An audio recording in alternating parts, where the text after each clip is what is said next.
I had one of the strongest positions I've ever had against a master. This is round 4 of the Myerstown Swiss. I'm going to go through my game. It was game in 40 to lay 5. So pretty quick for a classical regular rated tournament. But I'm going to go through the game. And at the end, I'm going to go over a master's analysis on the game. So it's going to be Matthew O'Brien's analysis on the games. I'm going to talk a little bit about it. Going to share some notes that he shared with me. And then I'm going to go through the game review at the very end. All right, so let's hop right into it. I am a hard-lived e4 player. I don't know what word I'm looking for, but I play e4, he plays e5. We both bring our knights out, and we have an classic Italian game. And what I like to do, like I've done so many times in this series so far, is play c3 and d4. I'm going to go for the center as quickly as possible here. He plays knight f6, the most principled and most normal move, and I strike in the center here. We trade pawns, and he plays bishop b4 check. This is like the main line. This is what I see the most. This is the correct way to play, because black has to play correctly, or else white's going to stampede with their 2 center pawns. So bishop b4 check. I'm forced to block. I like to block with my knight on d2. I see people have seen this the least amount of time, so this is how I like to play it. And the 2 main moves is to take on e4 or play d5. In both cases, you are stopping white from having these 2 pawns in the center that are holding hands. And my opponent, FIDE Master Carl DeMelt, he plays d5. Plays d5 here, striking in the center, and we trade. And now I have this isolated queen's pawn, and generally speaking, white is going to try to play for more activity, and they have more space in the center, so they're going to usually the side with the IQP is going to be the side that's attacking, just like in general, I guess. I castle, he castles, and I play a3, asking him where does he want to go. If he trades, then I have the bishop pair in a relatively open position. I have this 2 half open, these 2 open files. I guess this one's half open because it has a pawn there, but this one's open that I can use, and this is a good position for the bishops. Or he can commit his bishop this way to a5 or this way to e7. He decides to play bishop e7, and I've had a master before, Peter Jackson, played this against me, and in that game I went knight e4. In this game I went rook e1, keeping my knights superfluous because they can hop on the same squares, because now after bishop g4, he's not threatening. Like, I can replace my knight with my other knight if he does take on f3. And so it's more, I don't want to commit my knight to e4 so early. But I do know my rook wants to go to e1. So I play h3, kicking his bishop, and now I play the move bishop a2. So it's a very cool move that I've seen before. It's not a new move. So I didn't come up with it on the spot, but it's a really nice move because it's like a waiting move. But the idea is that sometimes you want to bring your queen out. But like if I brought my queen out to b3 right now, for example, then knight a5 is annoying because it attacks my queen and my bishop with tempo. Well, my queen with tempo, and it defends b7. So, but by putting my my bishop on a2, so let's say you made a random move like h6. Well, now after queen b3, I'm attacking the knight on d5, and now after knight a5, if my queen was behind my bishop, I couldn't take on d5, but now I can. So, so bishop a2 disallows him from going knight a5 in the future. What he decides to do here is play knight f6, moving his knight back and getting it out of the way of the d pawn, and now he's even threatening to take the d pawn potentially because of this pin on the knight. Because right now my knight's the only defender. He has 2 attackers, plus my only defender is being pinned by the bishop. But here I still play queen b3 anyways, and one of the coolest ideas that I know of in this opening is that if he plays knight a5 here, I can go queen b5 here, attacking the knight, and if he goes b6, then I can trap the knight with b4. And if he goes c6 to defend his knight like this, now I'm going to rotate back to e2, attacking the bishop. Now after rook e8, I go b4, his knight's trapped. And if he sacrifices a bishop to open up an attack on my queen, I can get 3 pieces for the queen because a queen takes, knight takes, pawn takes. This knight is still trapped, and this is a winning position for white, although it's still definitely complicated. So, but that doesn't happen in the game. He plays b6 here. Plays b6 here. But one of the other ideas behind queen d3 is d5. Also, one thing I also want to highlight is that after bishop a2, you cannot take on d4 right now, even though there is this pin, because the bishop on e7 is loose, and I can take the knight on d5. So, plays b6, and now the other idea behind queen b3 is to control the d5 square and be able to push the pawn to d5. Now I'm gaining more space in the center, and now he moves his knight to a5, and I go queen b5.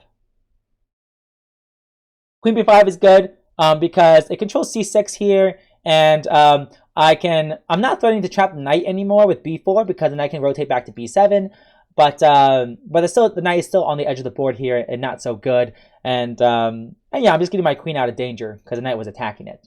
He plays a6, kicking my queen. I rotate back, and he cannot continue kicking my queen because his knight would be hanging.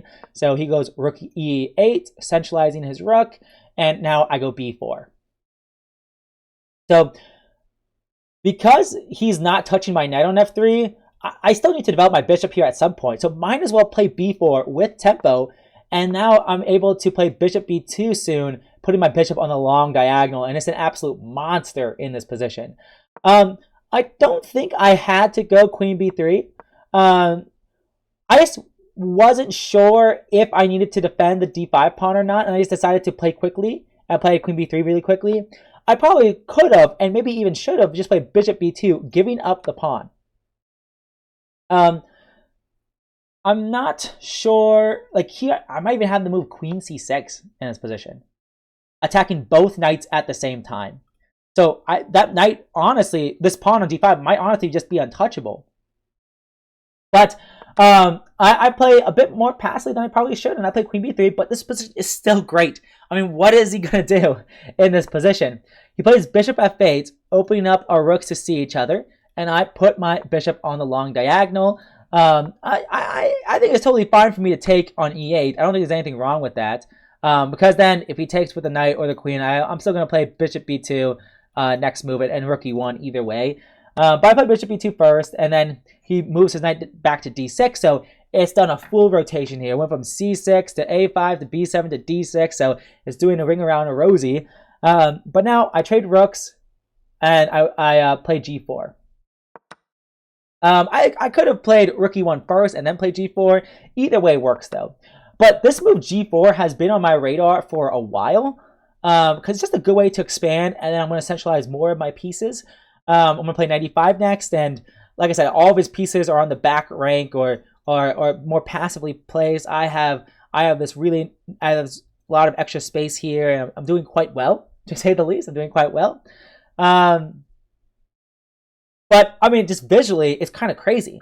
I've expanded on this in the center, I've expanded on the queen side, and I've expanded on the king side, and there's nothing he can really do. Like I just did it. I end up playing rook e1 now after I kicked his bishop out, and then he plays a5 because he has to make a move and he has to figure something out here. I thought he would eventually put his knight back on f6. I'm not sure why he didn't do that. I'm not sure if he didn't like something about it, like maybe he didn't want to invest the tempo to play knight f6 because maybe knight e5 and knight c6 looked annoying to him. I'm not sure what he didn't like or why he didn't do that move first. And who knows, maybe I want to push this pawn at some point. I'm not so sure. But he plays a5, and I play knight e5, centralizing my knight, attacking his bishop, maybe potentially going to c6. He trades the pawns on the queen side and plays bishop c2. So we both start getting a little bit low on time here. Like at this point, we probably are both down to 15 minutes or less. And bishop c2 forces piece trades, which he desperately needs because he's so cramped and doesn't have any activity. When you look at these two pieces, they're not really impressing anyone, the knight on e8 and the bishop on f8. So he forces a trade. And I think it was in this position where he said to me after the game, like, that he was expecting me to play queen c3 immediately. I'm not so sure if he meant that immediately or not, because knight b5 looks a little bit annoying. And like maybe I played queen b3, playing queen a8, and it's very similar to the game. So I'm not really sure what moment he was talking about to play queen c3 before I actually did in the game. But I played queen b3 immediately, attacking the rook. He moves his queen over to guard his own rook, and now I play knight c6, and I'm trying to get in. I'm going to go, if he ever, if he moves his queen off the back rank, then this knight on e8 is loose. I can play knight e7 check at some point, and I can still play queen c3 at any point I want, and have my queen and bishop lasered in on this long diagonal. But now he plays queen a4, and I play queen c3 now, and now he plays queen b5. And he said after the game that I could have made an easy draw because, queen b3, and he probably would have played queen a4. So he said after the game that this is what he would have done. But I don't want to draw. I've drawn him once before. This is my third time playing him. I drew him once before in a really boring game. I'll link it.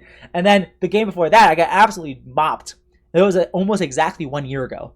It was 1 year ago that I got mopped. Like, I got mopped up. It was... I got absolutely destroyed in my first game I've ever played against Carl. But second game, it was equal. And now this game, like, I'm winning. Like, I have all its activity. And I am, like, absolutely, like, if I can't win this position, then, like, how can I ever win against a master? So, and, first I lose, then I draw, then I win. Like, that'd be great. Like, this is going to be a really great game. But now I'm getting a little bit of time. And now he can be really low on time. I think at this point, he probably has about 5 minutes. I probably have about 5 or 6 minutes here. And I play knight... Oh, wait. This wasn't the move order. I think, yeah, queen c3, queen b5, knight e4. Yep. Knight e4 here. So I play knight e4 because if he takes, then I can take. I'm attacking his knight.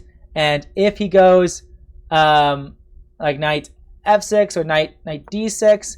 I forget what I was planning here. I don't remember what I was planning here. Maybe knight e7 check, but he just goes here. Not super sure about that. Well, honestly, after knight d6, I could play a move like knight e7 check. And I guess knight f5 doesn't work. He can take my rook, and I don't have any silly goofy stuff with my queen. Yeah, I don't remember what I don't think. I guess this isn't. If we just traded knights, was there really nothing here? Not there. I don't have to play knight e7, and even if I do, I don't have to. Like, honestly, I could maybe even do rook f4 here. Because if he takes here, it's checkmate. And if he goes f6, not sure what my next move is.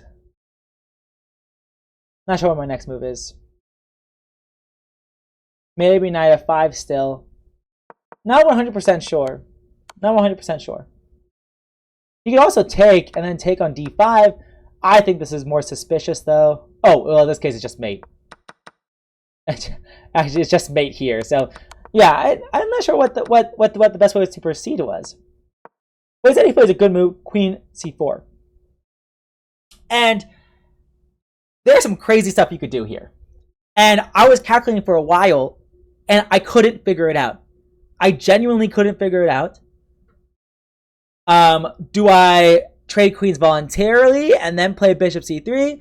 Do I take his knight and then allow a queen trade? Do I take his knight and try to sacrifice my queen? And that's the most interesting one, because if I take on d6 and he takes my queen, then I could take on e8. threatening checkmate, and his queen is still hanging.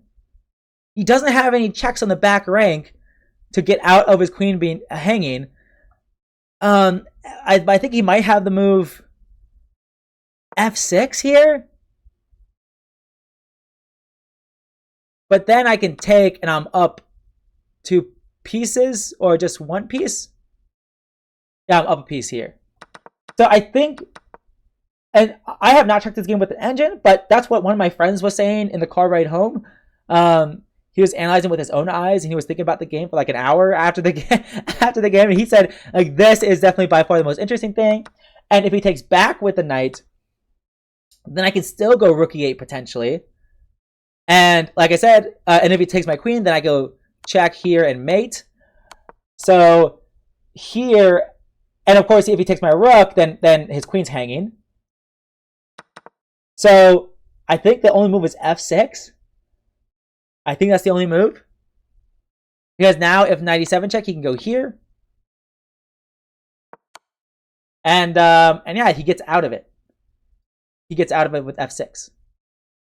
So I think that was my friend's analysis on it. On what to play. But instead of that, I play queen e5. Because I'm like, I couldn't figure it out in the low time. So I just played queen e5. I'm like, okay, this is not a bad move. I think I got this. Let's just keep playing from here. And then he took the knight on e4. Oh no, he took the bishop on b2. And in my head, I'm like, oh my god, I just blown a deflection tactic. The game's over. Because if I take back the rook, then he takes the knight, and he has 2 defenders. And I only have one attacker. So I lose a piece.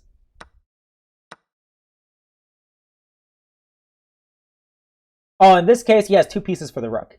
So yeah, I don't lose a piece. He just has 2 pieces for it. But this pawn is very weak.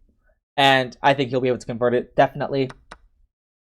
So I took on d6 first. So now his knight's hanging on e8. So he has to, and if he takes back with a knight, then I can take on b2. And I'm up in exchange. But after I take the knight, he goes queen c2. And I was like, wow, the game's over. Game's over. He said after the game that I could have played knight e4, but I think that's still losing because of knight d6. And he's studying f2, and my knight's overloaded. I mean, and if I play a move like rook f1, then my knight's hanging on e4. So that's no good. And yeah. So I'm not really sure what to think here. I mean, you can also take. Oh, we can't take the knight like this because his rook's hanging. And actually, it's not so simple because if he takes here, I'm going to take here, and I'm studying a knight e7 check. Like, for example, if he takes... Oh, I'm getting checkmated. Wait, no, he's getting checkmated. Because... Oh, wait, no, I'm getting checkmated first. Because I was thinking about knight e7 check, and if he takes... I cannot take because of check here and mate. But I thought maybe I had like queen b8 check, then bishop f8, and it's game over.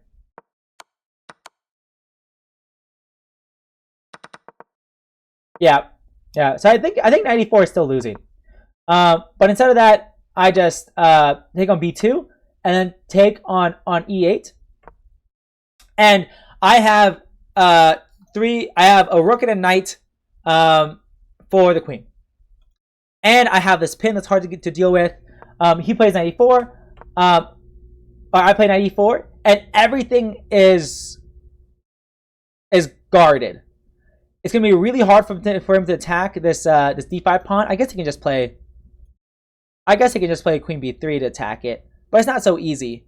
I don't remember when he plays h5 because once again I stopped notating. We got low on time. I stopped notating, but at some point he plays h5 and I play g5. And I mean, look at this. I got a clamp going, but honestly, even though I have all this activity, I really thought I was lost.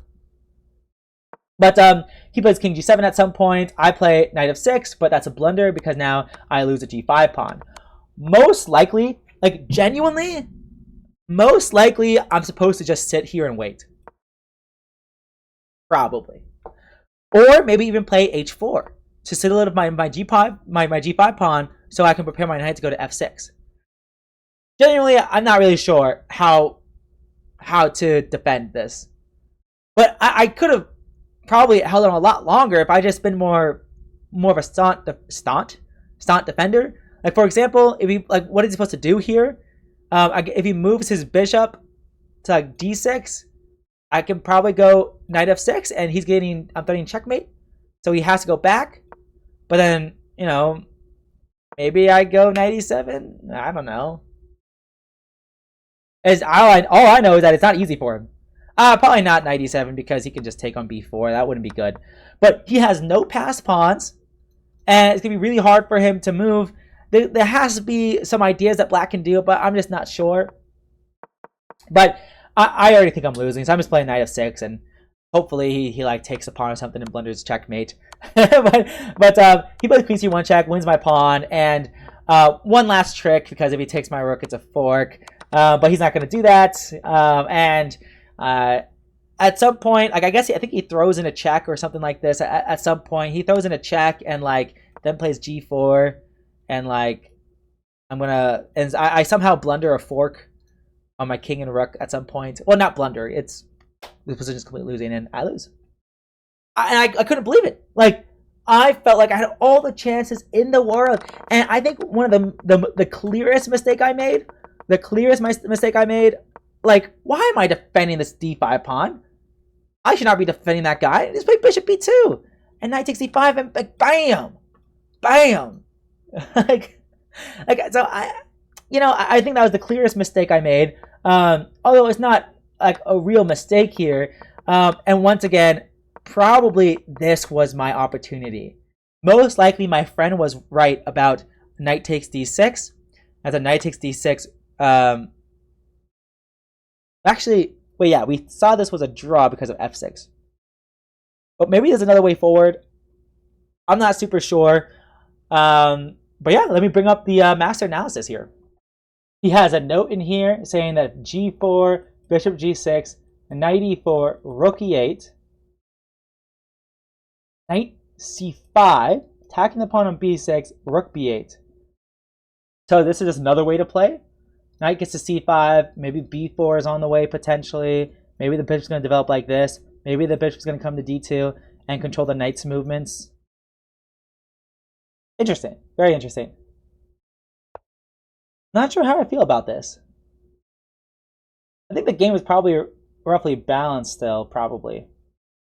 So the master analyzing this game gave d5 a question mark. Which is crazy, because I thought it was a great move. But he gave it a question mark because he says he hates making our bishop bad.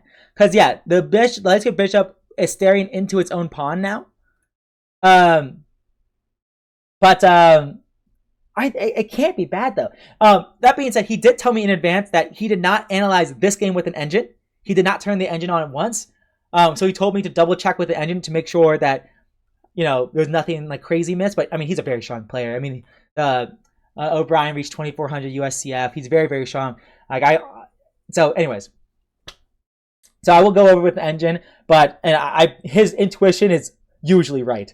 It's usually right. I can't believe it's a question mark though, because it can't be bad though. But maybe there are other moves that are strong. He notes Queen B5 is another potential move. So we're attacking the knight, and if Queen D6 to defend, there's Knight C4 attacking the Queen. And wow. Yeah, Knight C4 just attacking the Queen. And if Queen D7, Knight E4 would be a blunder because of Knight takes and the Queen is hanging. And if we take back the Knight takes back. Oh wait, but then they lose the bishop. It's equal material. We have a rook on the 7th, but I don't think we can exploit that. Yeah, black's position is very solid. So I'm not sure. Queen d6, knight c4.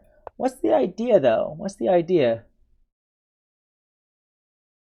Maybe g4? And if bishop g6 playing g5, maybe this is an idea, because now after knight here, what are we doing here? I'm going to turn on the engine for a second here, because I'm not good enough to understand. Oh, now d5. What?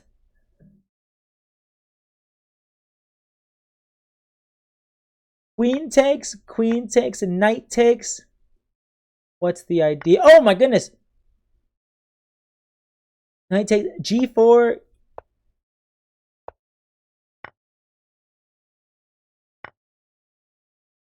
And this knight is hanging, and if the knight moves, the bishop's hanging.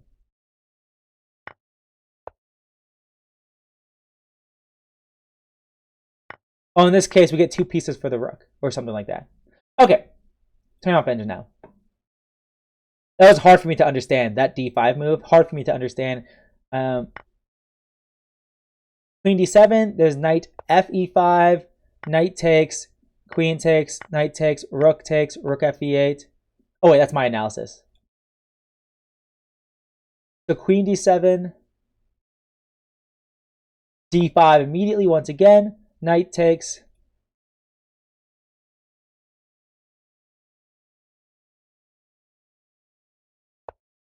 Wait, d5. Oh, duh, he can't take because I can just take. Yeah, even earlier, even in the other variation, I could just take immediately. So, queen d7, d5. If knight takes d4, then knight takes, queen takes, rook takes. Yep, the rook on e7 is loose. Yep. Or the bishop on e7 is loose. So he says queen b5 is his first thought. Knight b8 is a potential move for him, which is crazy. But, wow. Sacrificing the pawn in the center, which is normal. g4, and developing like this. And you have, and look at this knight's so ugly. And if knight here, then we're just going to go here. And, oh, it's beautiful. This position is so beautiful. I think he's right. I think he's right. Compare this position to what happened in the game. So I think, you know, I wasn't, like, I love how open this position is with the 2 bishops. It just makes a lot of sense to play like this. So I think he's definitely right. I think I definitely could have played like this. But it's just a sample line. But, yeah, queen b5 makes a lot of sense. Knight's hanging. How do you defend it? Knight b8. I mean, honestly, that might be the best way to do it. And knight e5, if he doesn't take the pawn, like, what else does he do? Knight here, I guess. But then knight c6, and I win the bishop on e7. So I think Matthew O'Brien's right. Like, just queen b5 looks like the best move here. He said b4 is good, although he prefers another idea, which is g4, bishop g6, knight e5, bishop d6, and knight df3. So moving both of these knights forward. So these knights are still superfluous, but we're moving them in tandem with each other forward. And that was the idea that he likes. And you can even move the bishop out to g5, which is awesome. That is an awesome idea. And rotate the knight back after the knight goes to c5. Wow. And he says, I like going for this construction slightly more for white. Not really sure about it. So why is this so good? So let's say queen d6, for example. What's so good about this? I mean, I definitely agree this is good for white, but why is this better than what happened in the game? I think part of what Matt is saying is that, like, it's just this would be his preference, a construction like this for white with the bishop on g5, and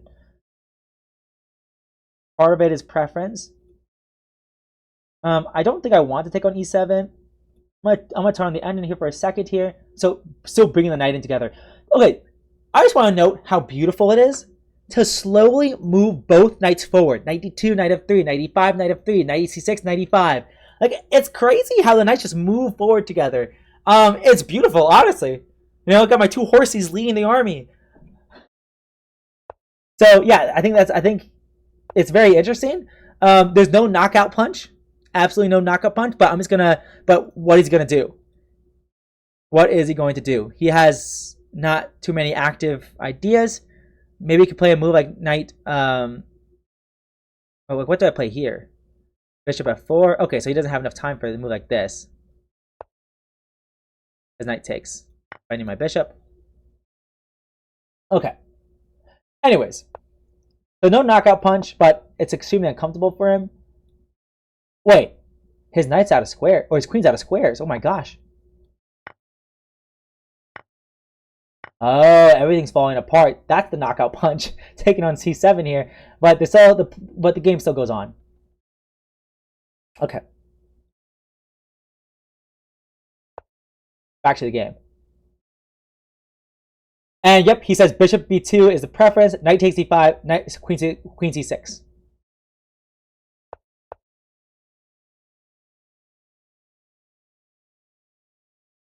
Yeah. Yeah, queen c6 looks like it wins material. But instead, I play a bit more passively. Play queen b3.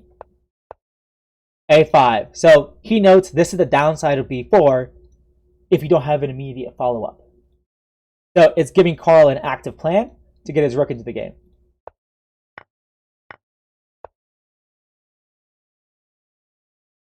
He said I could have played knight c6 here because now bishop c2 is less effective because after queen takes and if pawn takes, now this rook is seeing its own pawn and this bishop is going nowhere. Maybe I can play bishop d4, maybe bishop c3, and this position is still good. I mean, I'm up a piece for 2 pawns, whatever it is.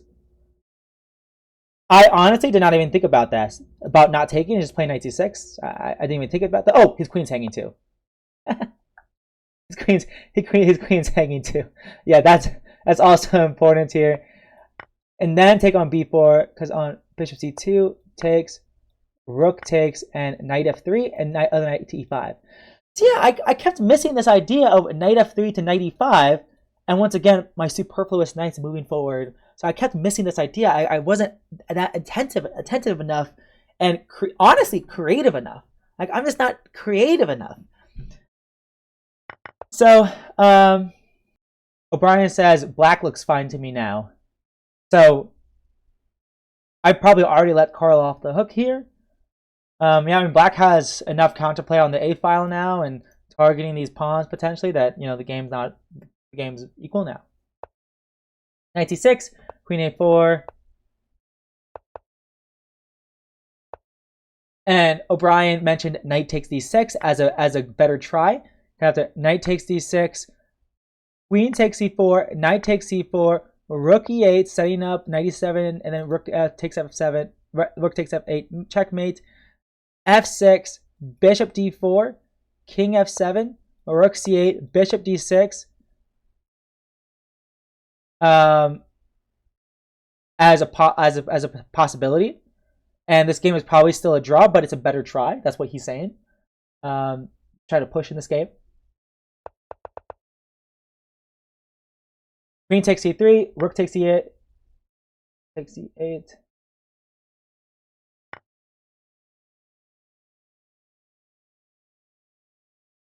Oh, queen takes c6.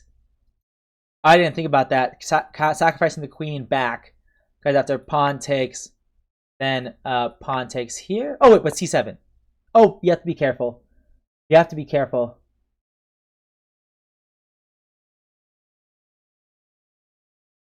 Wait, isn't it still losing for black? Oh, duh, you take this bishop. And then if a move like knight c8 to go to e7, then f6 still as a resource. Wow. Matt said white looks fine to him. G takes h5, G takes h5, knight e7 check, king g7, knight f5 check, king g6, knight h4 check, king h7, rook takes f8. Because if king g7 now, it's just a draw. I mean, the other move order for h5 could have been, like, he might have done like a move like this first, and then this, but this is still got to be okay for me, right? Because pawn takes, and now his king's going to get deflected away from the defense of the bishop. So either way, it's either this happened or, wow.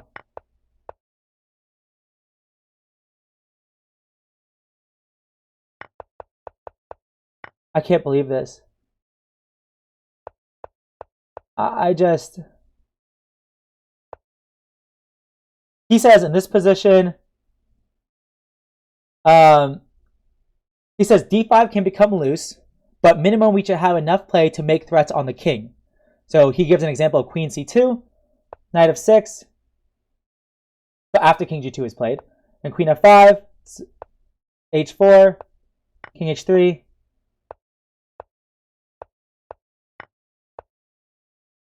Wow.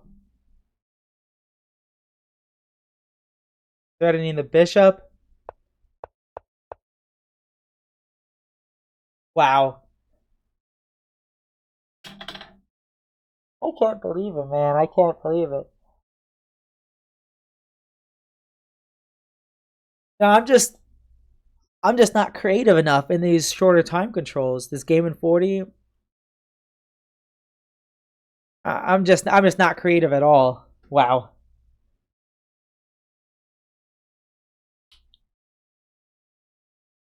I mean, that's absolutely spectacular. Yeah. And yeah, that was the game. That was a game. Well, that was really good analysis by Matt. So I appreciate that. I can't. Um, I honestly I'm kind of in disbelief about that. That's crazy. Um, I mean, it's honestly beautiful. I mean, it makes sense. I'm looking at it now, but I mean, knight f6 is just such a lazy move by me. I should have just played king g2, but I don't know if I would have found the draw though of like knight e5 and knight d7. Like I said, we were both low on time, but man, I wish I found that. I wish I found that.